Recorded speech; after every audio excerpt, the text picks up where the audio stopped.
Is it fair to say that your transfer plans are dependent to some degree on players leaving and you're able to raise some funds? You need to get players out before you can spend? That's the reality. That's the reality that the board told me a few months ago. That I know, that the recruitment team knows also. So that's the reality of the club. That's the case. That was the reality when you took the job. You came in with your eyes open to this fact that this is a club that's not got piles of money sitting in the bank. No, I had other expectations when I came in, I have to say, in October, but I know the reality now, and I'm very motivated to build the club and to help in that. And it's focusing not only on the short term but also on the longer term. It's if I would only look at the short term, I would only get experienced players in who can do the job directly, and to look only at the first month of the season. But I think mistakes of that's been made too much in the past, and at the end you don't reach your goal. So you need to have another philosophy, and that's what we are doing all together now. So it's not only me, it's not only recruitment team, it's all together with the board. So we're in constant communication about that. See, with all that in mind, then, Philippe, in terms of the size of the challenge facing you, this is your first full season, obviously. I mean, how do you assess that? I mean, it's a major undertaking that you've accepted here. It's a massive job in rebuilding and restructuring every department. But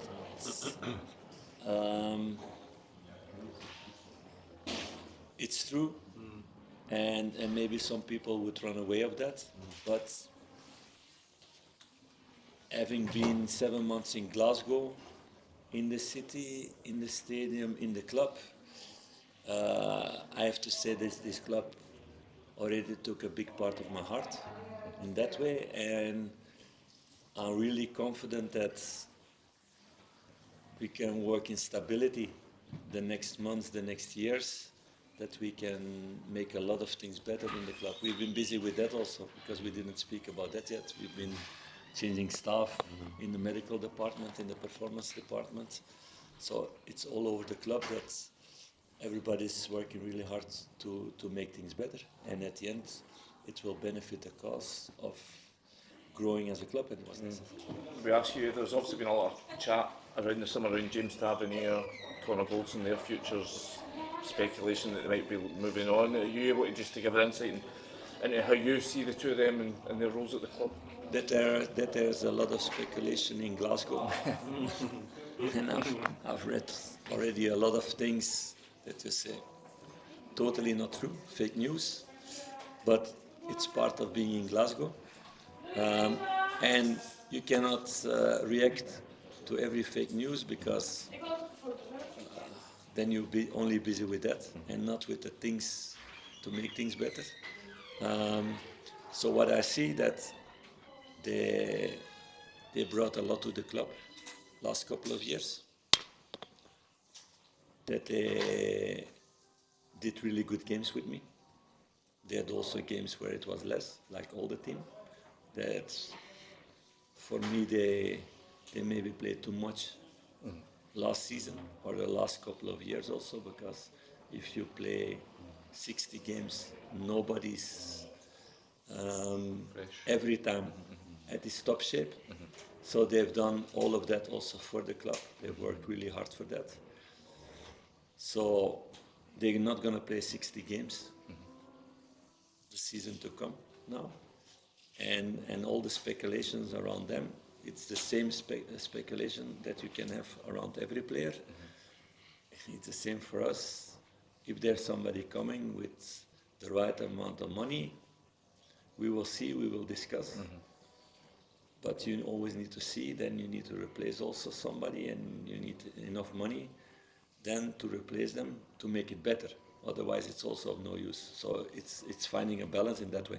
So in that way, I think there's only one player that's irreplaceable for the moment, that I don't think a team will pay the money for sure what he's worth, and that's Jack Butland.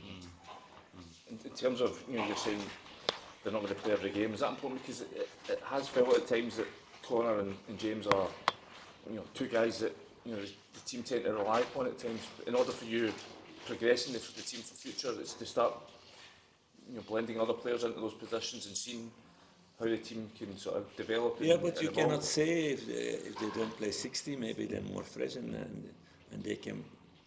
They're also not 35, 36.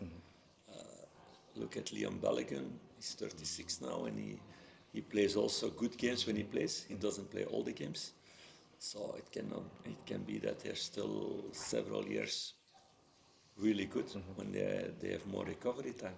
So we will see what happens. They're both firmly part of your plans this season. You're totally. Everybody who's here is part of my plans. It's like that. Otherwise, they would not be here, and you cannot. And that's the thing that fans. I think it changed with having PlayStation or Football Manager. So you can say, this player I don't like. Well, he needs to be out. It doesn't work that way. So these guys have contracts. And I don't speak now especially about Conor and Tav, it's just in general, all over the world. It doesn't work that way. So it's always you need to be with two parties.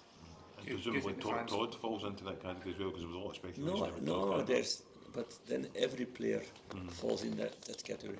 I said only Jack. I don't think, and if somebody comes with 30 or 40 million, you cannot replace him for that money.